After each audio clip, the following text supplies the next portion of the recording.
Welcome to The Explainer. Today, we are diving deep into the story of a true legend in the food world.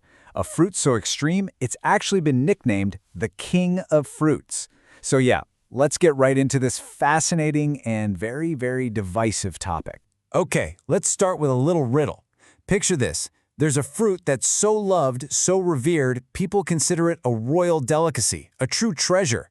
Now imagine that exact same fruit is so powerful, so potent, that it's literally banned from public places.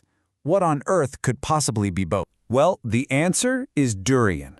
It's a fruit so iconic, it's known far and wide as the king of fruits.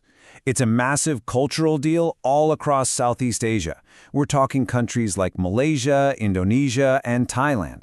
And as we're about to see, it has its own unique story in places like Sri Lanka too, where you'll hear it called by its Sinhala name. But you know, to really understand the king, you have to get past the castle walls first.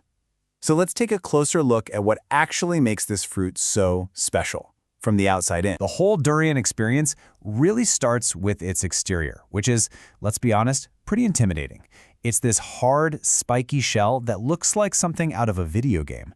But if you can get it open, the inside is a total surprise. You find these beautiful, soft, bright yellow pods of fruit. And the texture? That's the final twist. It's not crunchy or watery. It's unbelievably creamy, almost like a really rich, thick custard. And this right here brings us to the absolute heart of the durian debate. This is the one thing everybody, and I mean everybody, talks about, the huge divide between how it smells and how it tastes. So here's the great paradox of durian. On one side, you have the smell. It's famously potent. And for a lot of people, it's just deeply unpleasant. It is the #1 reason newcomers just refuse to even try it. But then, on the other side, you have the taste. And listen to this. Fans describe it with the most amazing words, like it's a mix of cake, ice cream, and rich vanilla pudding.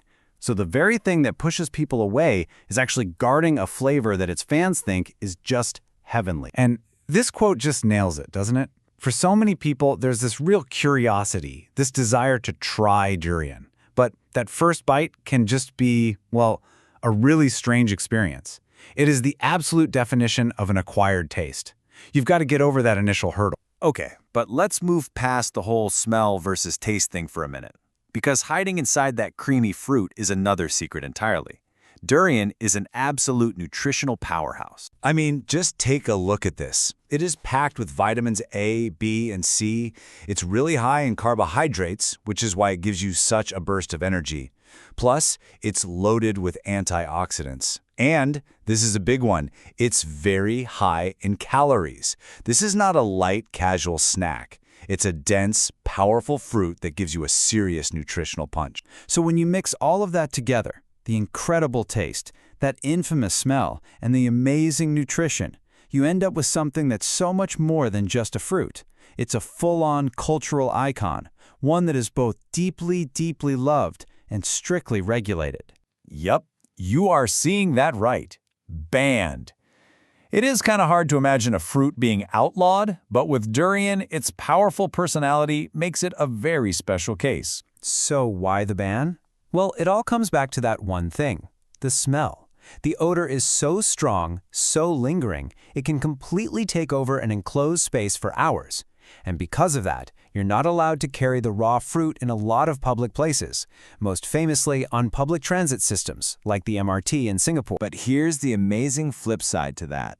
While the raw fruit might get kicked off the subway, its flavor is celebrated everywhere else.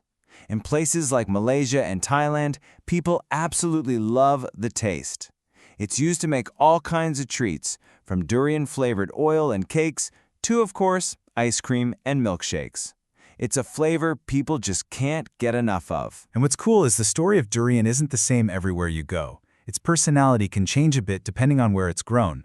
To show you what I mean, let's zoom in on a specific local chapter for this fruit. Its life in Sri Lanka. So over in Sri Lanka, durian is grown mostly in regions like Sabaragamuwa, Kagele, Ratnapura, and around the Kandy area. And what's really fascinating here is that the durian you get in Sri Lanka might actually taste different from the ones you find in other parts of Asia.